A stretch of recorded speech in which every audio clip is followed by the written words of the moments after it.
Hi, good evening, everyone.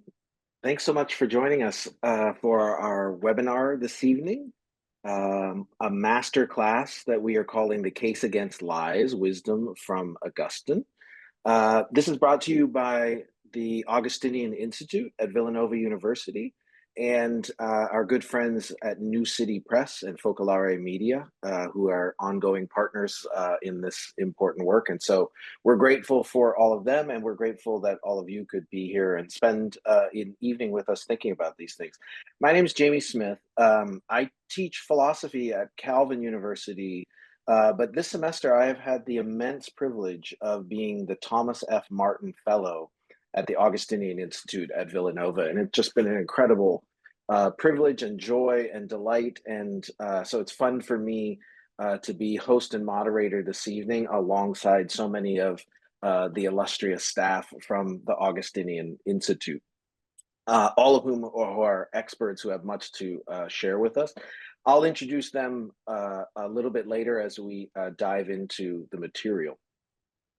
The catalyst for us getting together this evening is the recent publication of one of the latest volumes in the ongoing Works of Saint Augustine, this new translation of Augustine for the 21st century. This is a really interesting volume that collects a number of smaller works really from across Augustine's professional career, from quite early in his ministry until later. It's titled Morality and Christian Asceticism because it is kind of a really interesting range of different sort of works. There are two treatises against lying that will be our focus for this evening. There are several works where Augustine is thinking about catechesis and the formation of people in the faith. There are works where Augustine is addressing sort of what Dietrich Bonhoeffer would call life together, the way that monks would live together. There's a wonderful little treatise on patience, the virtue of patience. So it's a really intriguing taste of a kind of range of ways that Augustine tried to sort of nourish and support the early church. But I think it has really intriguing relevance to come back to it in the 21st century. So, as I mentioned, for this evening, we're focusing on a couple of these first treatises on lying. They both take up the question of lying and deception. And our thought was that, well, it's been said that we live in a culture of lies, unfortunately. And it does seem like maybe every age feels this way, but it does seem like mendacity kind of is characteristic of more and more public discourse in a way. And so we thought it would be timely to kind of come back to Augustine, thinking about these questions of lying and deception in the late fourth and early fifth century, and see what that angle that might give us on our contemporary situation. What's the wisdom that we have to gain from Augustine as we live in this culture of lies? So let me briefly sort of situate and contextualize and introduce these two different treatises. So the first one, they're not super sexy titles. The first one is called On Lying. The second one is called Against Lying. So the first one, On Lying, is from quite early in Augustine's career. It's from after he was ordained as a priest, but before he was ordained, cajoled into being a bishop. And the instance that sort of requires Augustine to write this treatise on lying is kind of intriguing. It really arises as a question of biblical interpretation, scriptural hermeneutics. And here's the deal. Augustine is, he's early in his ministry and he's trying to apprentice himself to the scriptures. And he is working on a commentary on Paul's epistle to the Galatians. And some of you might recall in Paul's epistle to the Galatians, there is this episode where Paul recounts confronting and challenging and disagreeing with St. Peter over issues of observance of Jewish law and inclusion of the Gentiles. And as Augustine was wrestling with this passage, um, he was kind of shocked to learn that St. Jerome's interpretation of this passage, St. Jerome, big deal, St. Jerome's interpretation of this passage was that actually Peter and Paul were just pretending to disagree. They didn't really disagree. They were just pretend, because I mean, how could St. Paul chastise and contradict St. Peter? So they were faking it a little bit. And Augustine discovers this interpretation from no other than St. Jerome, and he's like aghast. He just can't believe that this is being entertained. And so he writes this treatise on lying precisely to explain why, well, if Peter and Paul were faking it, then in a way, scripture is deceiving us. Scripture is lying, and that can't possibly be the case. So it's an interesting context and occasion to reflect on the nature of lying and deception and truth telling. It's also a little bit of, I don't know, the young upstart taking on the big gun, perhaps. So and I'll be intrigued to hear from our panelists about that. The second treatise comes from quite a bit later in Augustine's career, from 420. It's simply called Against Lying. And as is usual, Augustine doesn't change his mind that much about some of these things, but the occasion here for this piece is quite different. Think of it, at this time in 420, Augustine has been mired in the Donatist controversy in North Africa. He's been spending a lot more time dealing with heretics. And Against Lying is occasioned by a letter from a correspondent in Spain who is dealing with this heretical sect called the Priscillianists. And fairly obscure, I think, for those of us now in the 21st century. It's interesting, in the treatise and in responding to his correspondent, who's like, how do we deal with the Priscillianists? Augustine doesn't spend much time dealing with their particular version of heresy. Augustine seemed to have perceived Priscillianism as kind of another rendition of Manichaeanism. And so he's not so much focused on refuting the heresy. The question is actually a more interesting one. This correspondent writes from Spain and says, look, we are trying to sniff out these heretics, but they keep dissembling and really won't disclose what they believe and think. And so it's hard for us to kind of find these heretics because they are pretending to be something else, or they're not telling us the truth. They're lying, they're deceiving us. And so it raises this question. Could the Catholic investigators, so to speak, pretend to be heretics themselves in order to catch the heretics? Do you see the sort of dynamic there? It's sort of like, if we are going to sort of snuff out this heresy and deal with this problem, we need to actually know who the heretics are, but they are so good at dissembling and deceiving that maybe what we need to do in the good Catholic cause is maybe we have to do a little bit of our own deception to sort of draw out their deception.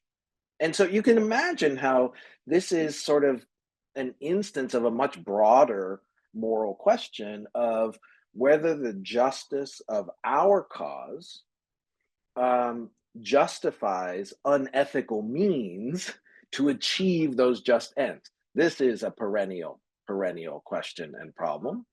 And you can probably guess Augustine's answer to this question. However, I think what our panelists are going to explore tonight is there's really interesting nuance even in a negative answer to that question. And so both of these treatises and our expert panelists tonight are going to draw us into some of the nuance of these challenges and questions and help us to hear them with new ears, I think, here in the 21st century. I'll add, just before I introduce our panelists, I'll add, I quite loved this volume, and it is sort of relatively minor works that not your ordinary person's probably going to run into.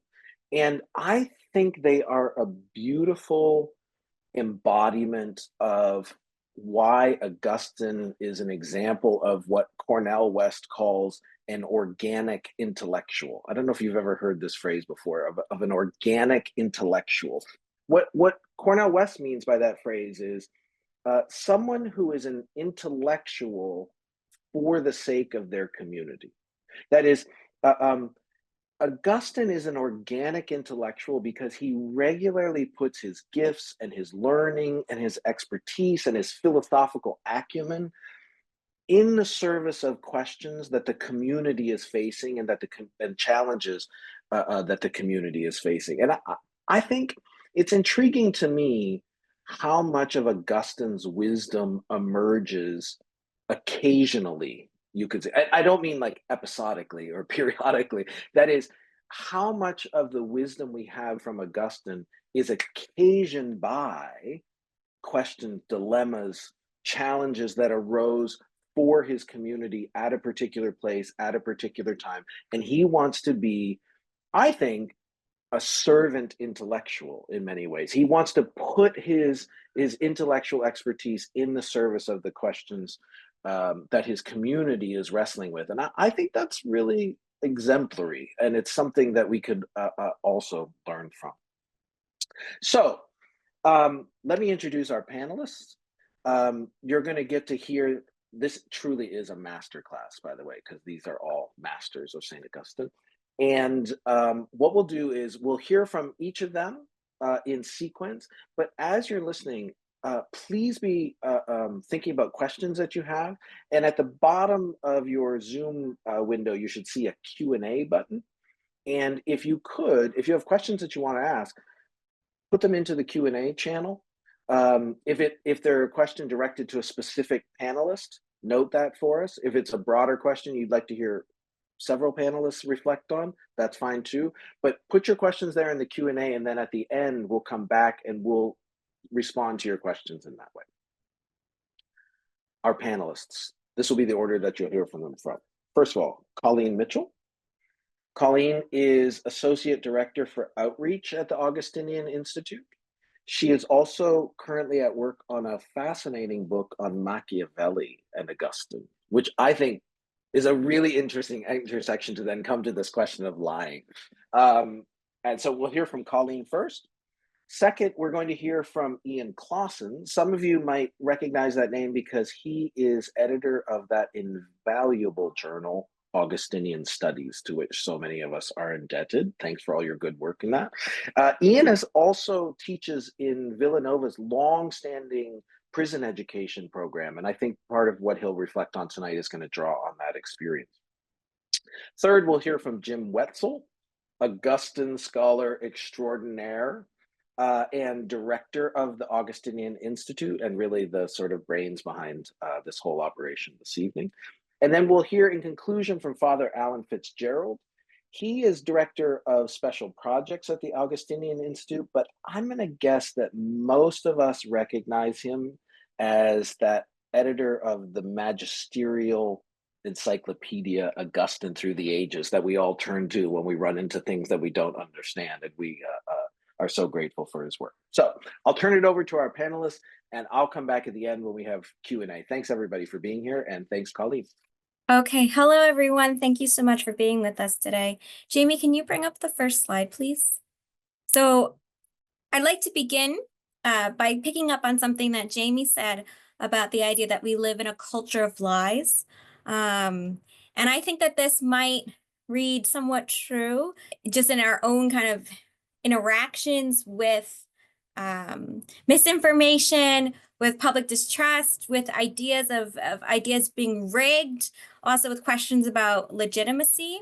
And if you look at these charts that I have from Pew Research Center, you'll see that generally, at least in the American context, I'm speaking from, there's been growing public distrust and ideas about lying. And so these two charts are from a study conducted in 2018. So you'll note that's over 6 years ago. A lot has happened since then, particularly when you think about the pandemic, and how that has shifted people's ideas about conspiracies, about elites, about lack of trust and expertise.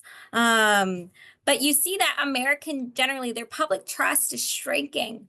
And also, importantly, a majority of Americans, about 64%, believe that it is hard or very hard or somewhat hard to know when elected officials are telling the truth.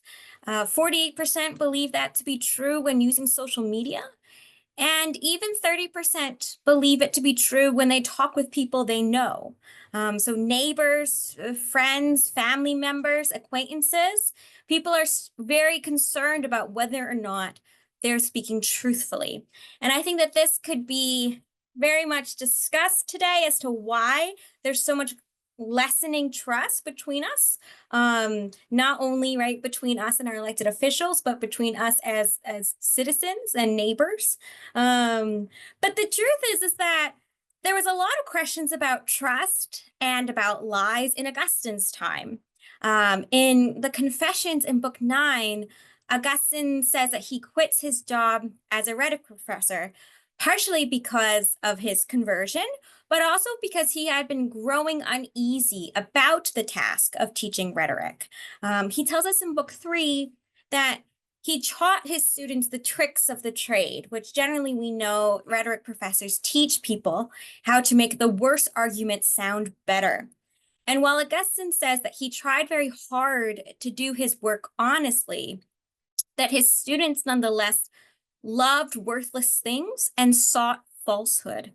And much of this kind of love of lies, this puffed up with pride, he sees as part of Roman pagan culture.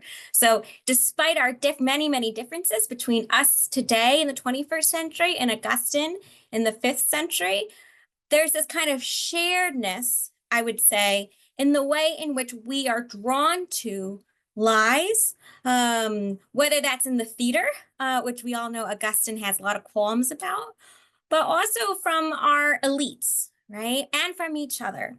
And Augustine tends to equate lying with demons, and ultimately Satan, who is the father of lies. And so there's always something kind of duplicitous or evil or demonic about knowingly trying to deceive others. Jamie, if you can go to the next slide, please. Thank you. So in the first treatise on lying, Augustine identifies 8 kinds of lies. And I'm not going to go into them in detail, but I do want to note that for Augustine, there is no such thing as a white lie or a noble lie or a harmless lie. He always thinks that lying is sinful, but they have various degrees in terms of how bad they are. So lying about religion is very, very bad. One should not do that. But lying to save someone from death or from a terrible sense of violence or even from, uncleanness is still a lie and therefore still a sin. One other thing you might notice about kind of what he considers to be lies is what he doesn't consider. And so you'll see kind of silence or lying by omission is not something that Augustine talks about at length. And one of the things I find most fascinating, particularly given our own time period, is that Augustine does not consider jokes to be lies, because generally they're not done with like a knowingly desire to deceive. I think this is very fascinating given our conversations today about comedy and how they push limits or don't push limits. But that's generally how Augustine is thinking about lying. They are all bad, though some are worse. And why does he think that? Augustine's stance might strike us as quite extreme. It strikes me in some ways as quite extreme. But generally, he believes that lies are wrong because they harm the individual's soul. Not just in terms of how you treat others, but you hurt yourself and your salvation by knowingly choosing to lie rather than adhering to the truth.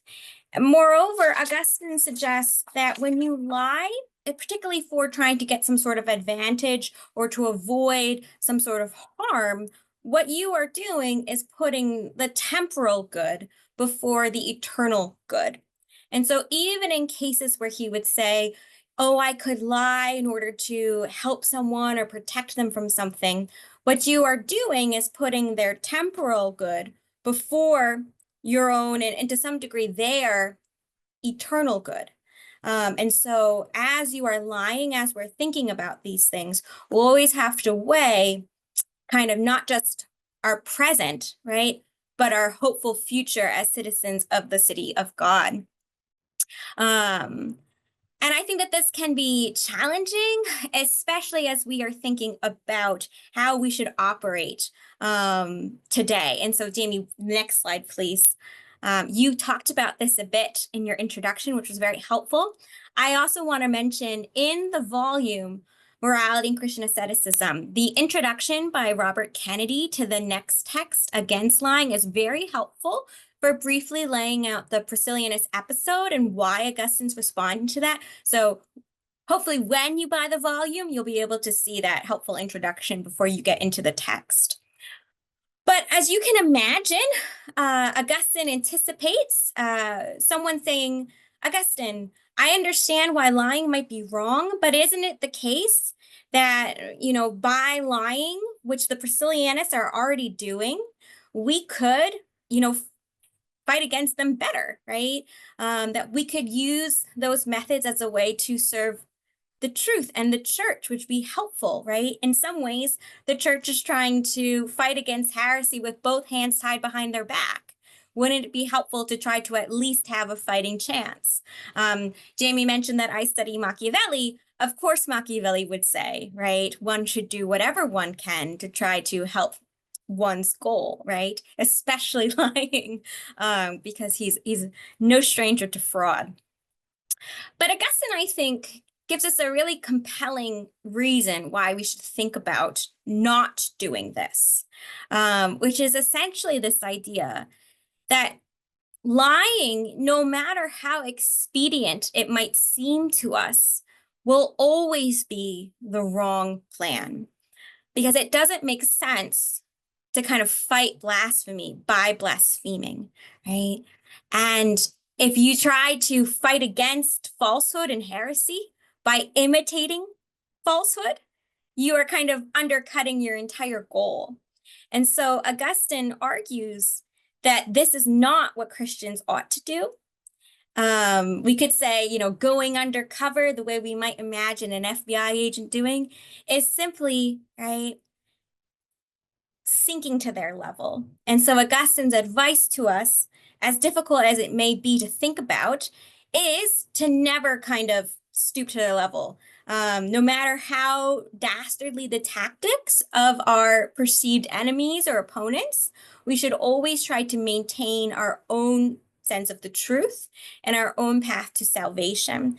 And I think it's very important to note that Augustine is quite aware throughout this treatise and the first treatise as well, that this means you very well may lose or have a hard time. But again, as I said before, this idea that we are supposed to be valuing the eternal over the temporal means even if you struggle or even are defeated temporally against those who are heretical, ultimately in heaven, he believes you will be rewarded.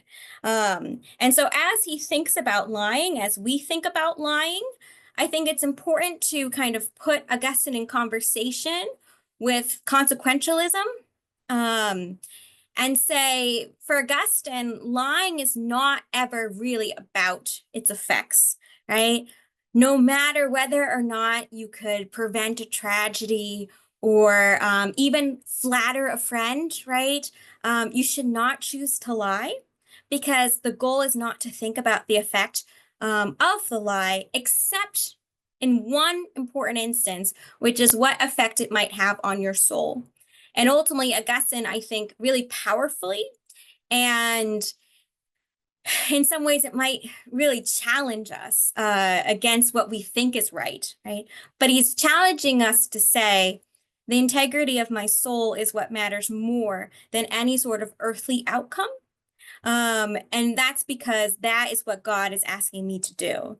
And so I think that if you have a chance to read the volume, you'll find yourself grappling with Augustine in a really difficult way. And like me, you might be asking, but what about this? Or what about this? Or wouldn't this instance matter enough that I would lie? But I think that encountering Augustine's stubbornness in this moment can really help us challenge why we seem so connected to or wanting to defend lying and what it might look like if we can even imagine if we lived in a culture of truth, and what it would mean to abide in the truth as much as we can and are able to, as a way to kind of escape our culture of lies. So thank you very much. Hello, everyone. Yeah, my name is Ian, and I'm going to talk to you a little bit about my take on Augustine and lying, and a little bit piggybacking on what Colleen says. And I'm going to talk specifically about the experience of, well, extreme experience of death and the social dimension of lying. I think it's fascinating to think about how woven into the fabric of our social existence lying seems to be, or what maybe we ought to call lying, but we call by other names. And I sometimes think, sometimes Augustine can sound as if he's not as alive to those contextual dynamics as we are. But I think a close reading of some sections, and particularly one section I'm going to draw on later, could give us an into what Jamie referred to as the communal dimension of his thought. It really does seem to be thinking about specific cases and people, even if he's working with a sort of absolute prohibition.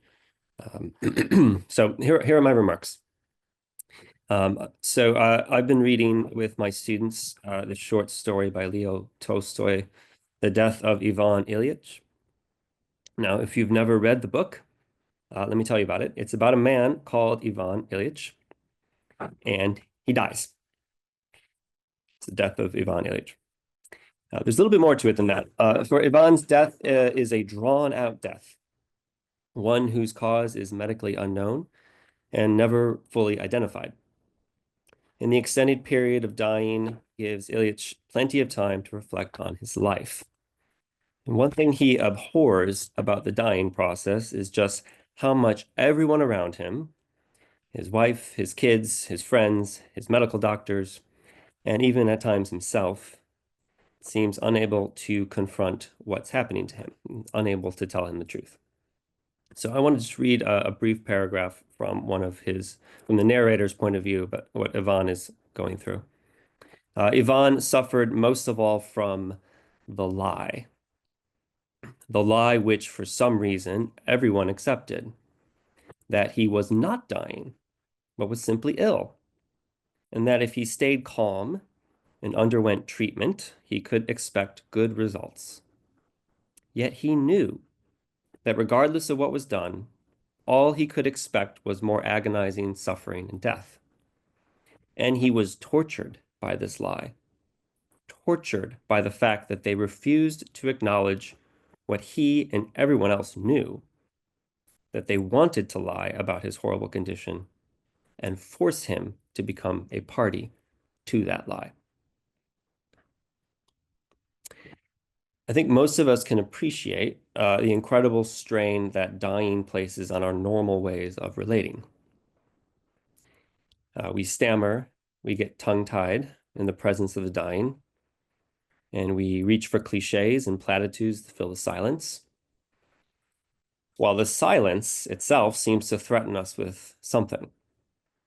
The truth, perhaps, though what that truth is can be hard to say.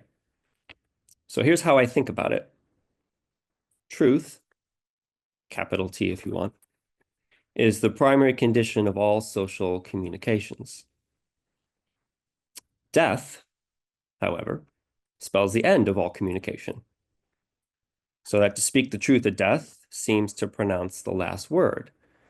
And that's really nothing we really want to do in the presence of each other. So I turn to Augustine's treatise Contra mendacium, and I'm at the end of this later treatise where he has gone through a number of examples that he anticipates his readers raising in objection to his strong position. He mentions the situation of an old man who was on the verge of his own death.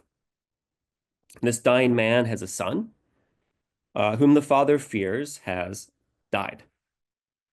And it turns out, in fact, that everyone around him knows that the son has died, though the father doesn't yet. What would you say to him? Augustine imagines someone challenging him. If the old man asks you about the fate of his son, would you lie and tell him he's alive? Would you lie and tell him that you simply don't know? Or would you tell the old man the truth and risk sending him to his grave? It's very dramatic. It may strike us as dramatic. As I read this, I try to keep in mind that Augustine would have dealt with death on a fairly regular basis and may well have a situation in mind that's not too far from this occasion. More interesting to me, however, than the likelihood of the case is how Augustine frames the dangers of the lie in this context. Well, the first danger, it seems to me, is of a somewhat consequentialist cast. Lie to this old man, and you may spare him the onrush of grief, but only for a moment. Your lie cannot hold without the addition of other lies, whereas at some point the truth will have to come out, the son is dead, and your initial benevolent lie, quote unquote, will be exposed for what it is. It's as if Ivan Ilyich has been told all along, as indeed he was, that you will be fine, only to find out from an honest doctor that his illness is terminal, and has been all along. The lie, on this view, is not worth the momentary reprieve it cures. Well, maybe that's true. Maybe that isn't true. But I don't consider this to be the most interesting part of Augustine's response. There seems to be another level to his critique of the lie. So Jamie, if you can pull up my quote. This comes towards the end of Contra mendacium. So here's how I'm making sense of this right now. To lie for the sake of some good, such as sparing the old man his grief, is still a lie, unless you attempt to say otherwise. And that attempt to say otherwise is something, it seems to me, different, something more than simply committing to saying something you know to be false. So in this passage I've drawn up, Augustine is referring to a specific group of people. Now, who is he referring to? Who is he speaking to, imagining he's speaking to? It seems to me he's not speaking necessarily to those who knowingly lie, even benevolently lie, and accept the lie as such, but rather to those who teach lying, as though a lie constituted the better way, the approved way, indeed the more noble way. So he writes, "Oh, where are you, fountain of tears? And what shall we do? Where shall we go to hide ourselves from the wrath of truth? For the proponents and defenders of lying see what kind or what kinds of lying it gives them pleasure to justify. At least let them concede that there must be no lying in the worship of God. At least let them hold themselves back from perjuries and blasphemies, etc., etc." So what I'm thinking about, as I see it, for Augustine, it's one thing to lie, and it's another thing to teach that you should lie.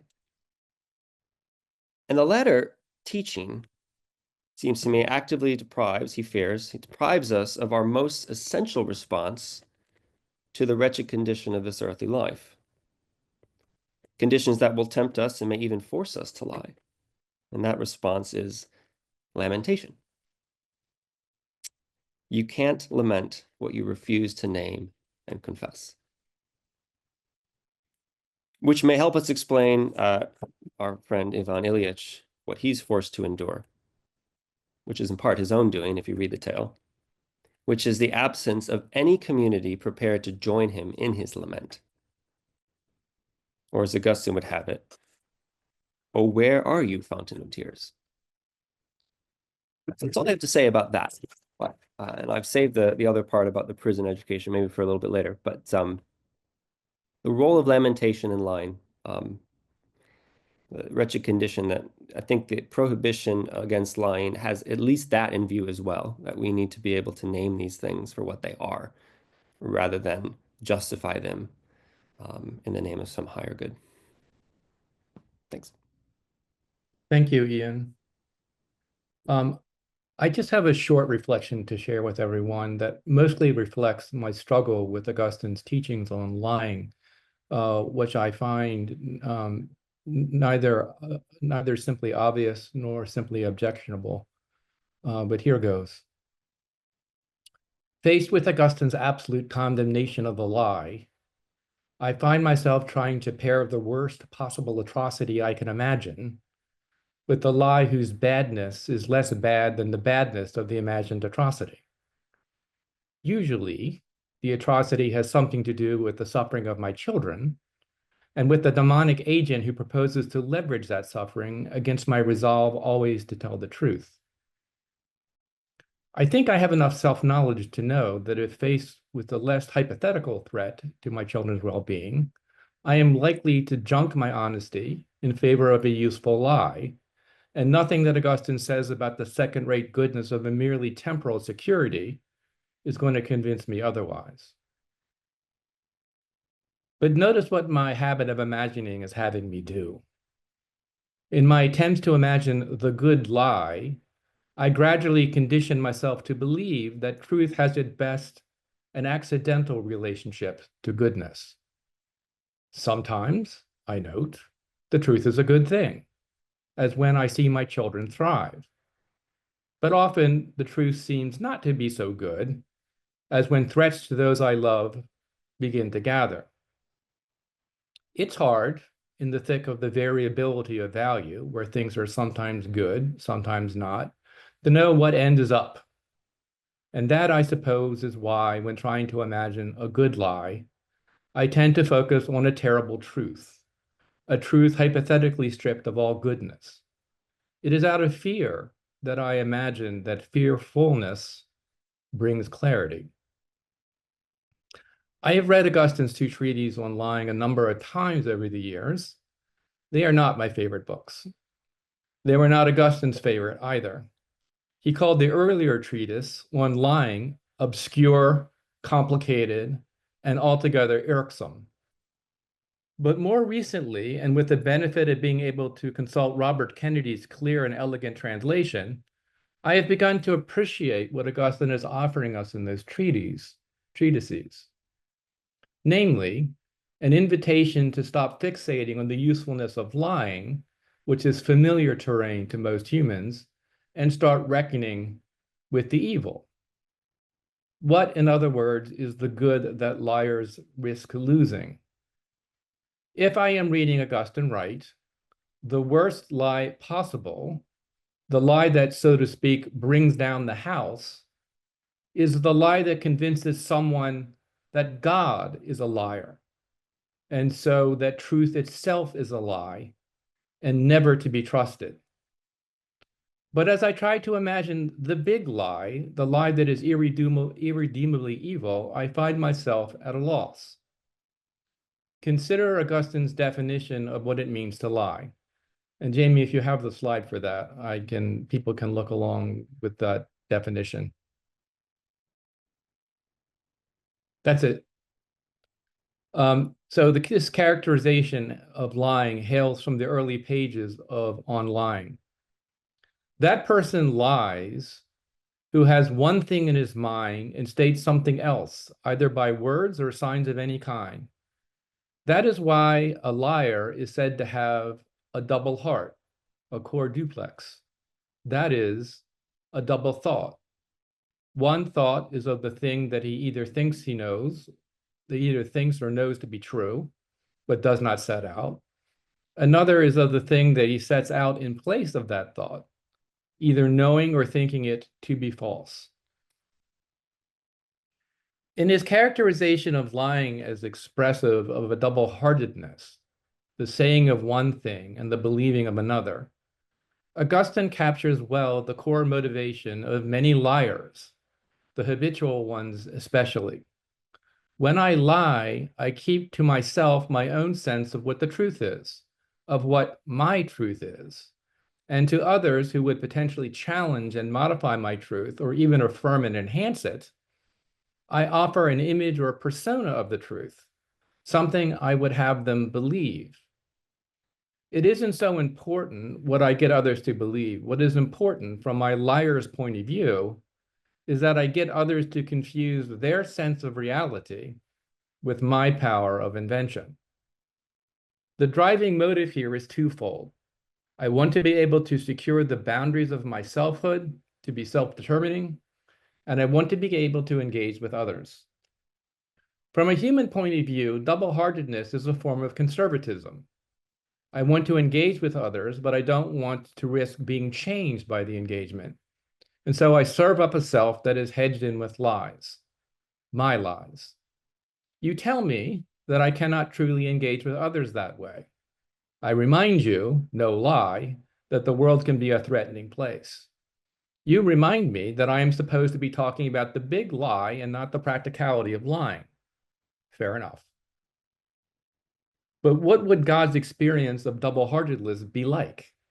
Can we even imagine what a perfectly deceptive deity would look like? I suppose it would have to be a God who gives the lie to creation, and so lingers behind the scenes and renders void all gestures at self-revelation. Here God is one, never other. I cannot imagine this because even in my double-heartedness, I lack the heart for it. I would be imagining my own abandonment, and there's just no good way to lie about that. As I think about the evil of the big lie, about the assault of my own mind on truth itself, I am reminded that the goodness of good lies just doesn't add up. The good liar ends via lies in a place that is prior even to loneliness. And while I can't imagine not lying if lying meant saving my children from ungodly suffering, I am going to be more circumspect about my use of the imagination. I am too apt to imagine terrible things. I need to remember that imagining is not facing. I also need to remember that there is more to face than terrible things. The truth that is unimaginable but real is not an alternative set of facts. It is the sober beauty of an endlessly shareable world. Thank you. So as I try to add something to the beautiful insights that have already been spoken, I think the theme of my comments have everything to do with Augustine's sense, not only of his faith and the scriptures and his awareness of God, but his commitment to friendship.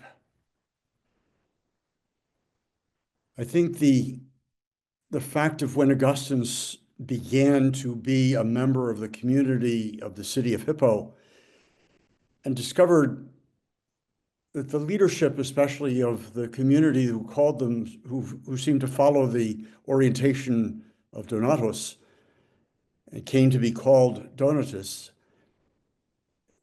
were not willing to look at the truth.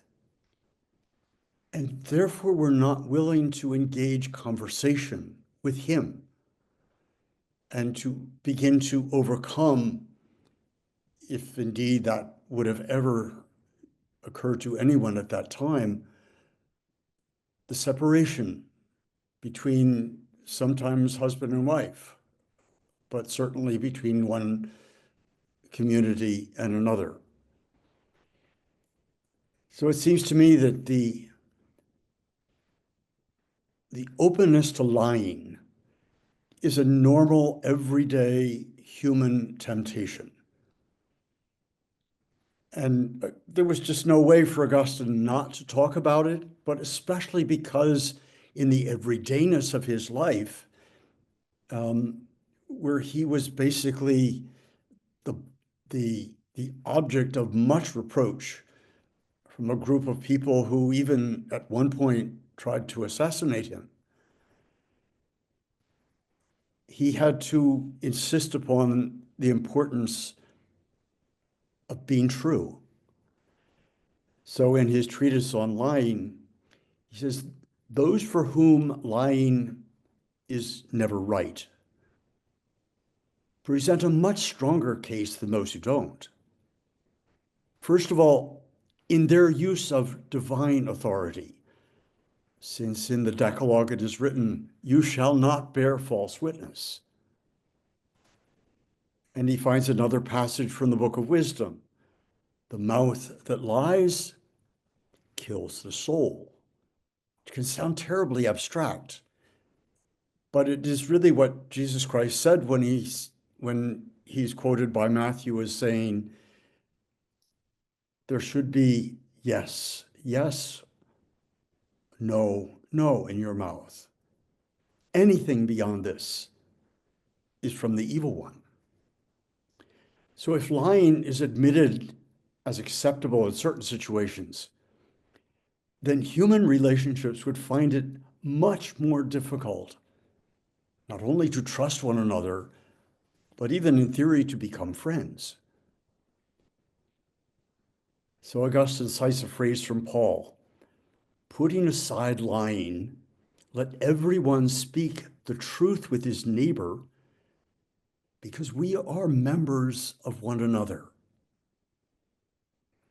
We don't always admit our common humanity, but that is what friendship is all about for Augustine. The Lord presented a Samaritan as the neighbor of him to whom he showed mercy. We, therefore, Augustine says, ought to consider any person a neighbor, not a stranger.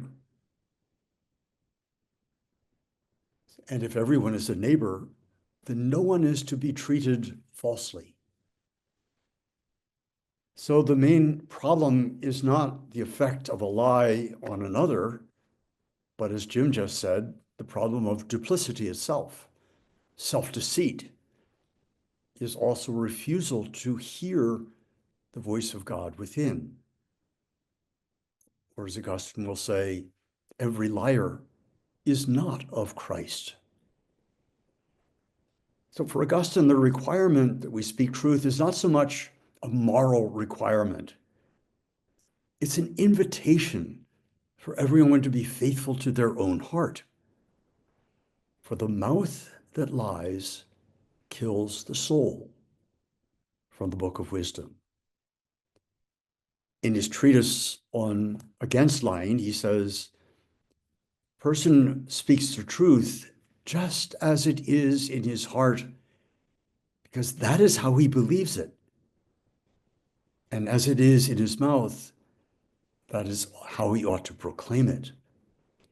Neither in his heart nor in his mouth ought he to have anything false that is opposed to truth, so that by his heart he may believe unto righteousness, and in his mouth he may make confession for salvation. There's another little phrase that when I first read it, it was like, He often cites the phrase from Paul's letter to the Romans, every man is a liar. But the more I read it, the more I realized that that was not a way of trying to put people down, of being merely negative about others, but just a way of trying to be honest with how great a temptation lying really is for everybody, no matter who they are. So it's an invitation, that phrase is something of an invitation to deal with the fact that the first step towards some kind of perfection is a willingness to admit one's imperfection, one's temptation, one's inclination, because it can be difficult to go after and follow the path of truth. And in some ways, lying is much more than a personal sin. Its very reality is an invitation to value friendship that grows by loving the truth, a truth that we share, and working to overcome its inevitable challenges. So, Jimmy, if you put that rather long, first part of that long quote that I have from his commentary on Psalm 115, every human being is a liar. But in the measure that men and women are not merely human, but divine, being children of the Most High, they will be liars no more. The dedicated company of faithful witnesses reflects on these things. It recalls how God's mercy does not forsake the weak humanity that cried out in fear, every human being is a liar. It reflects on how God comforts the humble and fills cowards with such a spirit of boldness that after being almost dead at heart, they revive to put their trust not in themselves, but in the one who raises the dead and makes the tongues of the dumb fluent. It remembers the Lord's words. When they arrest you and deliver you up, do not wonder how to speak or what you are to say. What you are to say will be given you at the time. It's not you who are speaking, the Spirit of your Father who speaks within you. What a clever way of understanding how the love of God is so much more than just a power from on high. It's something that comes even from the heart. The psalmist has admitted, in fear, I said, every human being is a liar. But when he reflected on those things and saw that he had been rendered truthful by the grace of God, he cried, what return shall I make to the Lord for all the recompense he has made to me? Notice, he did not say for all he has given me, but for all the recompense he has made to me. What sort of human contribution had there been in advance that would justify calling God's gifts not an endowment, but a recompense? What else had men and women contributed but their sins? God returned good for evil. Unlike human beings who repay him with evil for good. That's how the wicked vine dressers repaid him, the ones who said, this is the heir, come on, let's kill him. So Augustine's commitment to truth and against lying is not just some kind of a moral rule. It's rooted in his awareness of a simple fact: human friendship. And friendship with God cannot grow without conversation, no matter how fragile or strong a relationship may be at the start. Developing a real bond requires trust. And the lie not only undermines trust, but thrusts real doubt into the process. If that doesn't describe well where we are as a world today, insofar as everybody is about themselves or insofar as anyone is selfish, the lie is a problem with our relationship with God and with neighbor, yes, but it's also an ongoing challenge in our relationships with ourselves. Thank you.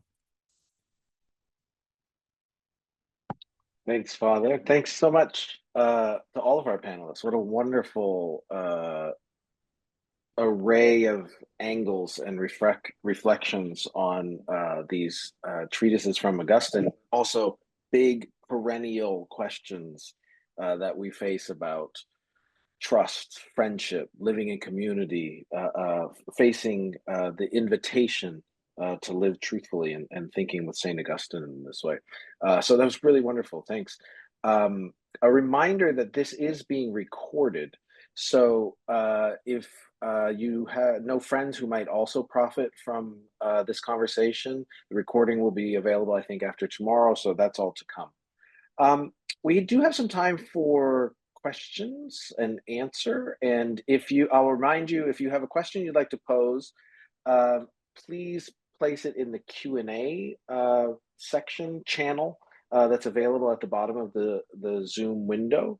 If you want to direct your question to a particular person, that's wonderful. If you can phrase it as a question, that's even better.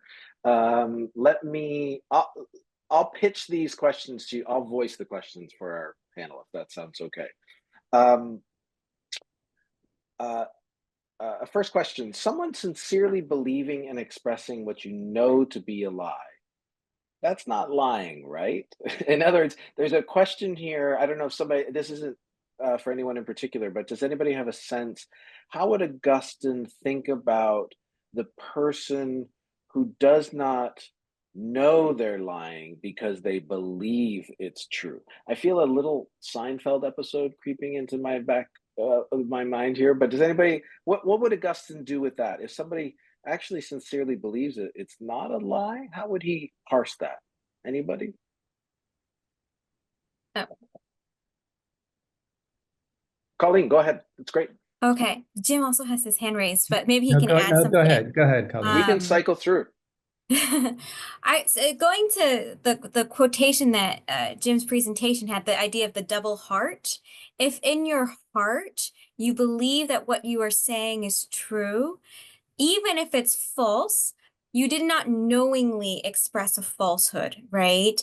And so in that sense, more so you've been maybe a victim of someone else's deception, right?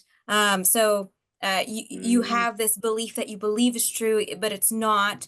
But in your heart, you haven't intended to deceive anyone else. And so because we're thinking about the sanctity of our souls, your soul has not suffered because you have not tried to deceive.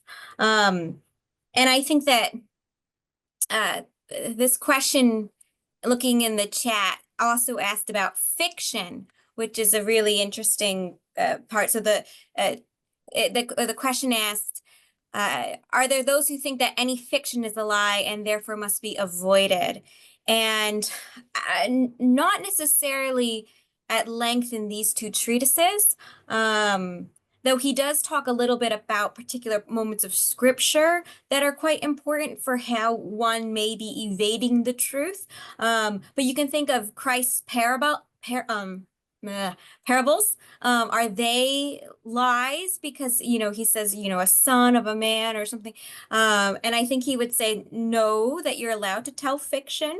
But then it gets very dicey. As I mentioned, theater and kind of pagan uses of these things that are meant to hold up Jupiter or the gods, right? In that case, that type of fiction might be quite pernicious. But I think we could imagine a Christian storytelling, such as the storytelling of Christ in the Gospels, that Augustine wouldn't find fault with. Great. Jim, something to add? So I think one of the challenges of the earlier treatise, the one on lying, is that you get a little bit in the weeds with the definition. And it isn't always entirely clear to me what's being ruled out categorically.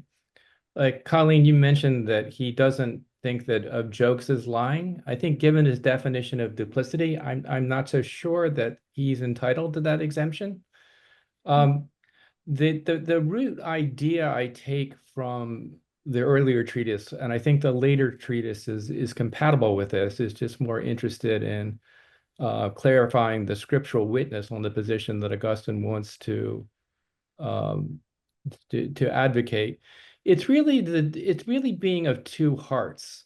And that phrase actually does follow the Latin, cor duplex, a heart that's doubled in such a way. And the doubling is not happy doubling. It's really a misalignment between what you present to the world as a speaker and a truth seeker and what you keep to yourself. And trying to manage what comes from other people in a way that it never really in a way that it reaffirms your own sense of truth and certainly your sense of self is where lying begins. You begin to see that lying really is a breakdown in social trust. Ian, I recall here you mentioning in your presentation that, and I think this was your view, that truth is a primary condition of all social interaction. I might have not gotten that exactly, but I think and Father Allen talking about friendship, I think is also relevant here. That the degree to which a truth seeking allows us to be released from the confines of our own imagination is really the way to move away from lying. Lying, I think of the kind that most interests him, Augustine, is an attempt really of people to secure themselves before they relate to the world around them, and then translate those relationships into their self-understanding, often without remainder. Right. Yeah, it's interesting that the way Father Allen put it is this invitation into the truth is actually a liberation to be vulnerable with one another, which is then the condition for friendship. That's great. There's a question about other instances in scripture in which it looks like deception is happening. The Hebrew midwives, Rahab and the spies. Does Augustine comment on that directly, or how would you extrapolate his answer? As I recall, he does comment on one. Does anybody want to speak to that? Father? You may at least, I don't think I have a definitive answer on that one, but yes, he does comment on that. And his sense in bringing up the lies of the places that are obviously falsehoods in scripture, lies, is that they're part of some bigger picture. So I don't know whether the right word here is allegorical or metaphorical, or I'm not great at applying those words exactly, but he's recognizing that the line of the midwives, or some of the other couple of examples that were mentioned in that question, is somehow justified in terms of some larger picture. And these are basically Old Testament examples that are pointing to a larger truth. I can't say that I'm enormously comfortable or good at even appreciating how that works. So when he talks about the lie of Jacob about his brother, no, I'm your brother. He says not. It's known as mendacium sed mysterium. It's not a lie, but it's a mystery. It feels almost too convenient, but he is asking us to think of the larger mystery, and I do find that challenging, even if not immediately comprehensible. That's great. I can imagine teenagers wanting to keep that little gem in their back pocket. Mom, Dad, it's not a lie, it's a mystery. A question for Ian. The case of Ivan Ilyich is more complicated. The lie does not involve the will to deceive. For both Ivan and his family, the liars are not deceived and know that everyone is involved in the deathbed performance. You have a take on that, Ian? I'll give it a shot. Thanks for the question. This person may well know Tolstoy's story better than I do. But having just read it and having just used it, I'm accountable to it. So, well, so I could get a little clever here and talk about whether or not the will to deceive is a condition for lying. It doesn't seem to me to be the case in Augustine that that's the case. But let's take it as it is. And I think there's a lot going on, even in the passage that I quoted from the story, which suggests that there's a sense in which the family knows he is dying, and there's a sense in which they don't. And part of this for me comes down to how the existentialists talk about how you can't face your own death. There is something about that which sits sort of in our periphery. We can't quite bring it around to look at it fully. And it may be the case for those who are connected to us as well. There is quite a lot of, at least from Tolstoy's narrational input into Ilyich, there's a lot of self-deception going on. There's a deathbed performance, and it's a pretty grim, poor one. It's a poor performance. I mean, these people, his friends are like vultures circling around him, wanting to take advantage of his death so that they can get a higher position in the Ministry of Justice. His daughter is about to get married and wants to go to a play and finds his dying to be a bit of an inconvenience. It's not clear that any of them are capable of fully confronting the fact of his death or the imminent fact. Maybe they're just innocently confused, or it's an unknown. The doctors keep sending mixed signals, so there's possible hope. Ilyich himself keeps clinging to the possible hope that comes from the doctors and from others who speak, but it's increasingly a diminishing hope. So I guess what I want to say is it might well be true. I think it's a book that's, for as much as we get the inside scoop, a lot that is unsaid, and you have to kind of read between the lines. But it's not clear to me that there isn't lying going on. We might find it a forgivable lie because we know how difficult dying process is. But I guess I'd go back to at the end of the book, and I know this is on Tolstoy rather than Augustine, but he keeps saying he longs for the real thing.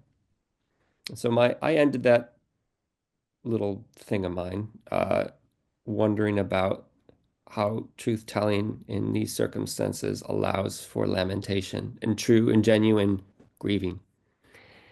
And at the end of the book is a moment where it seems almost to happen for Ilyich. His son comes in, puts his weeping face in his father's palm, and he's kind of in and out of consciousness and feels the tears, and not much is said about that, but there is I think the real thing going on there, and he's able to say that he grieves for them, that Ilyich grieves for his family.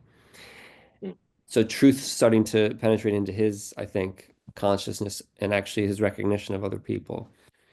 But it's funny that it's not really spoken.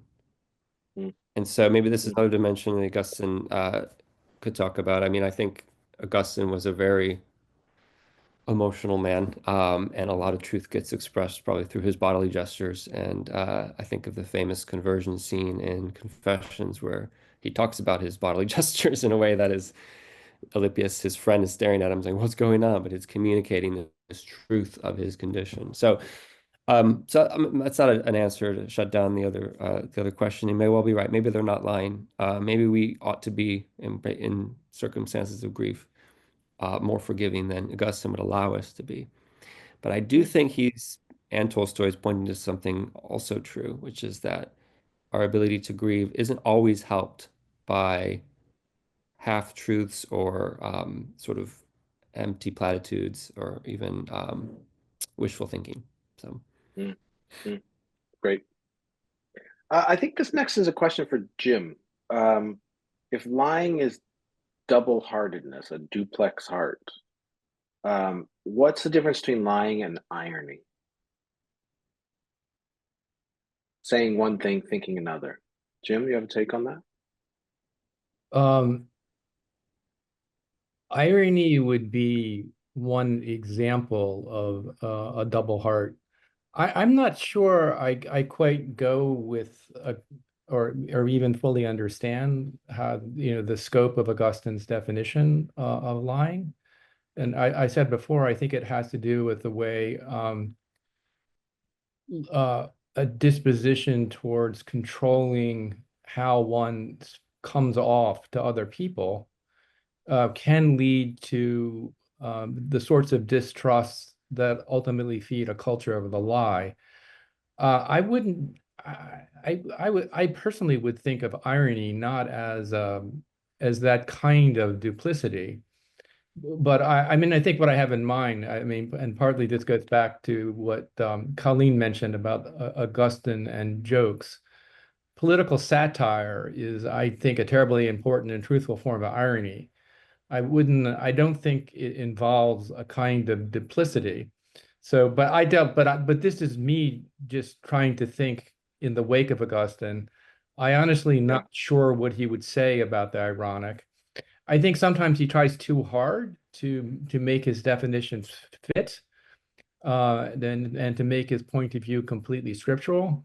I think Father Allen gave the great quote about Jacob and Esau, which is hard to explain other than a contest within a family for birthrights based on who is the more clever deceiver. And then to say that this isn't a lie, it's a mystery.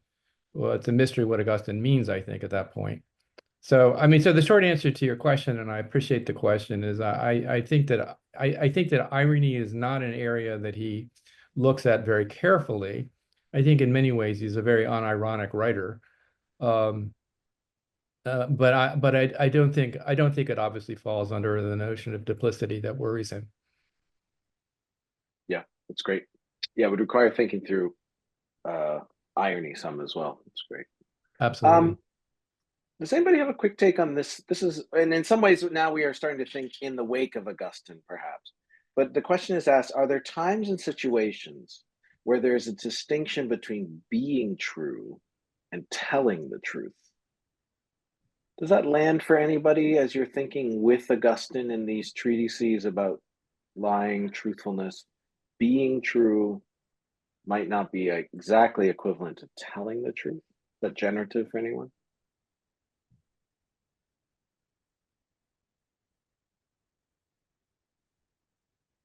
I mean, I can just offer the moment that I referenced in Tolstoy, you know, where nothing is said, but the truth is communicated in a way that maybe telling the truth couldn't have been, with the son.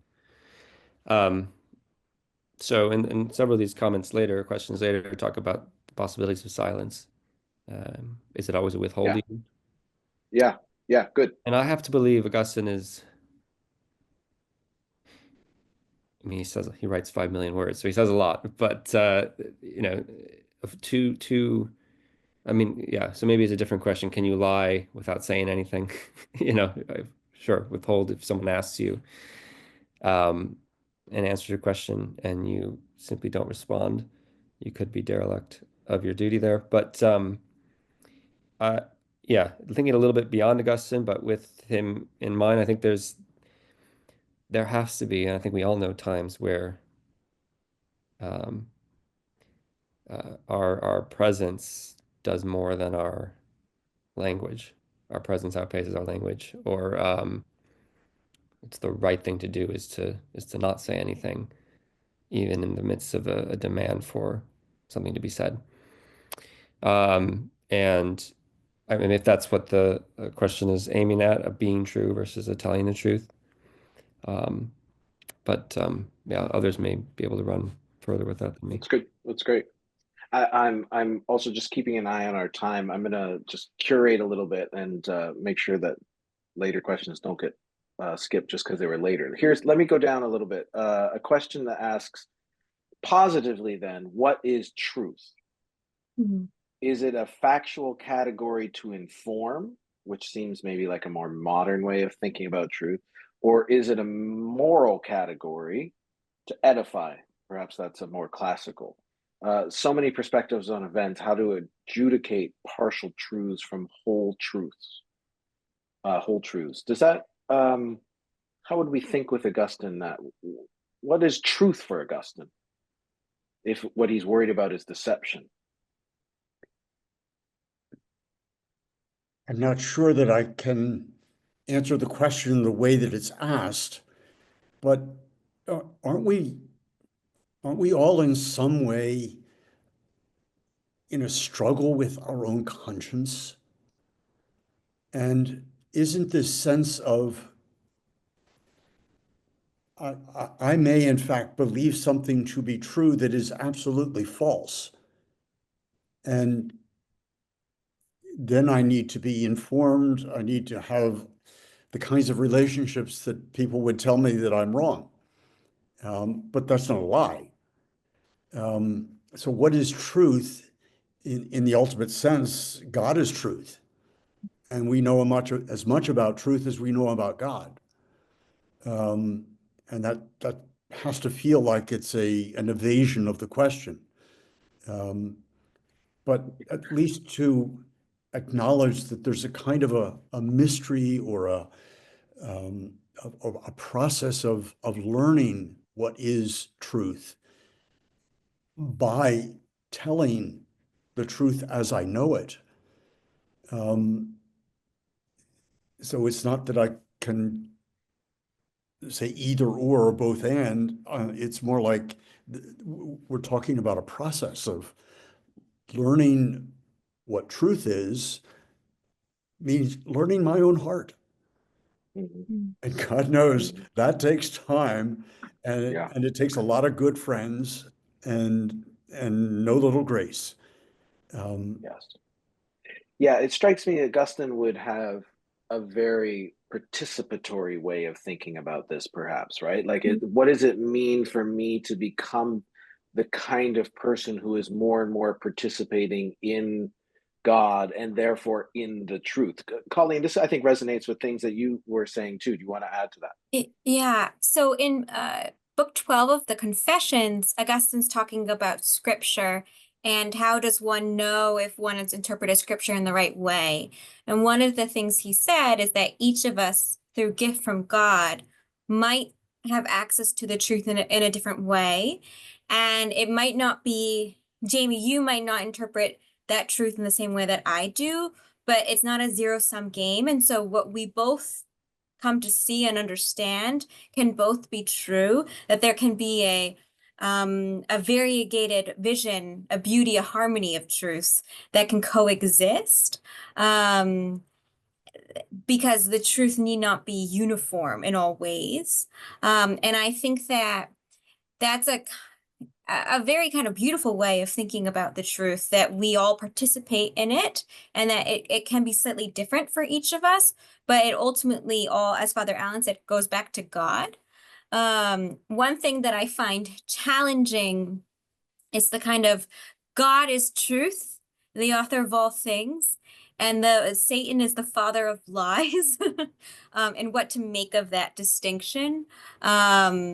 And how we make sense, particularly of questions of irony, questions of mystery, what that means for God to only speak in truth and for the devil primarily to speak in lies. But that's a Yeah, and slightly far field, no, no, yeah. no. I think, and I mean, we're sort of speculating as catalyzed by Augustine, but I wonder if uh, one of the ways to frame that is to now think of deception as its own sort of privation, which is then precisely why truth is a participation in fullness being reality, truth that is God. And so it goes to your earlier point that part of what Augustine is worried about, big part of what Augustine is worried about in lying and deception, is the kind of corrosion that it affects in me when I enact it. There's a kind of a rusting away of something that is important in my character and my being. And so I think the father, we know the status of evil and the status of deception here maybe have a certain analog in that regard. Yeah, I think that's a fruitful way to pursue it. Okay, sorry, I'm losing a little bit of track on our questions. What have we got there? Father Allen, you mentioned about conscience, and there's an interesting question here. Isn't it part of Catholic teaching that even a false conscience must be obeyed? And I think in a way you were getting in that, which is to say, would it be the case that in some ways, well, I'm the Protestant in the room. I'm not going to comment on, but it seems to me that I thought I heard you suggest that in a way, somebody's conscience could be malformed through no fault of their own. Would that be a way of thinking of it? Or what do you think about that? Is it part of Catholic teaching that even a false conscience must be obeyed? I don't think there's a simple answer to that, but basically, yes. In my estimation, the whole challenge of any community is to help one another form conscience. And to the degree that we think of conscience as just me, myself, and I, we have misunderstood conscience. So a false conscience is to be followed, yes, but we can't pretend that that person is going to, shall we say, get away with it if he has the right kind of relationship with the community, so that even a false conscience has the possibility of growing. And hopefully the person who follows a false conscience has enough good friends to tell him, that's not healthy. And I think in some ways, to follow a false conscience or to give in or to lie is to carry an extra burden. Mm. Now you have to remember how you justified a given action. Or you have to remember what you told to this person, and therefore you have to tell to that person, or you're going to get caught. And so I think it's not a really helpful question to say you have to follow a false conscience. I think it's a much more helpful context to say, how does the conscience grow? How do we Yeah. learn to be better people? Yeah. Yeah. That's great. Thank you. Can I, Um, sorry, Jamie. yeah, please, Ian, go ahead. Go ahead. Yeah, I think I just wanted to add, I think this will connect up. The we've talked about community a bit, and my point earlier just about truth as a condition of communication. Um, situations where, and this will get a little bit, with students in prison, um, because one of the real problems that Augustine operates, the assumption he has about our societies, fundamental problem we can't really get away from is the hiddenness of the conscience, which I think he means more than just, I mean, it's the heart as well. Like we can't peer into one another and see what's there. And so there's the basic problem of communication. You have the judge in the city of God who can't really know if the person on trial is telling the truth or not, and has the wretched, sort of obligation to render a judgment and uncertainty. And so this raises a question for me about, on the one hand, of course, the murkiness of the conscience. We can't always figure out even what we are. We're abysses ourselves. Figuring out what the truth is about ourselves is actually, more mysterious than we make it out to be. And so that's always a question I come out of thinking with reading these treatises, because I feel like the Augustine of the Confessions has a much murkier sense of interiority and what we actually believe than the one that we get in the treatises. But there's also on the other side of it, right, a refusal to communicate or refusal to receive a communication, which I think we live in right now. And this, we talked about this earlier as a group, the experience of someone convicted of a crime who, may be guilty, but who's, reformed and wants to be pardoned. Um, and so is offered a plea deal to confess to other things, et cetera, or is offered, that he didn't do, maybe. The kind of analysis that goes into play there, if you feel on the other end of things that the community that is there to judge you doesn't actually want to hear you or receive your testimony of yourself. There was a refusal of communication there, maybe a distrust, a deep distrust that's just been systematized. And what that does, I think, to the individual who has to then make a judgment about what they're willing to allow themselves to say, given the enormous amount of distrust that pervades the system they're part of.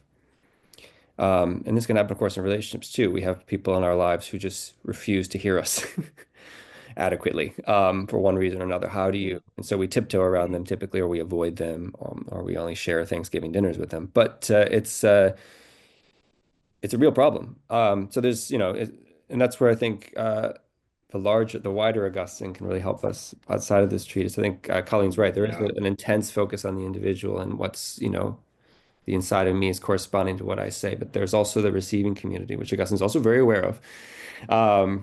And the conditions for that to be, to make truth-telling, to actually fulfill the conditions of true communication. And unfortunately, I think we're doing terrible on this. I mean, worse than terrible, maybe. Not us tonight, but no, of course not. No, not us. But right. And so it's demoralizing in a way that I think creates more monsters. But anyway, that's just a few thoughts on that. That's great. I'm going to close with this last question for Jim. Augustine says that those who never lie, except to save another from injury, have actually attained a high standard of goodness. But doesn't his analysis condone a certain kind of doubleness in that it splits intention and effect? Think of the Nazis and sheltering Anne Frank. Does that question make sense for you, Jim? And I think it speaks to this duplicity question. And I feel like this is the kind of question that we feel the pressure of in very, very concrete ways. Do you have closing thoughts for us on that? Well, I think it's a very intelligent and great question, and I don't really have. I'd have to think about it before I could really give a decent answer.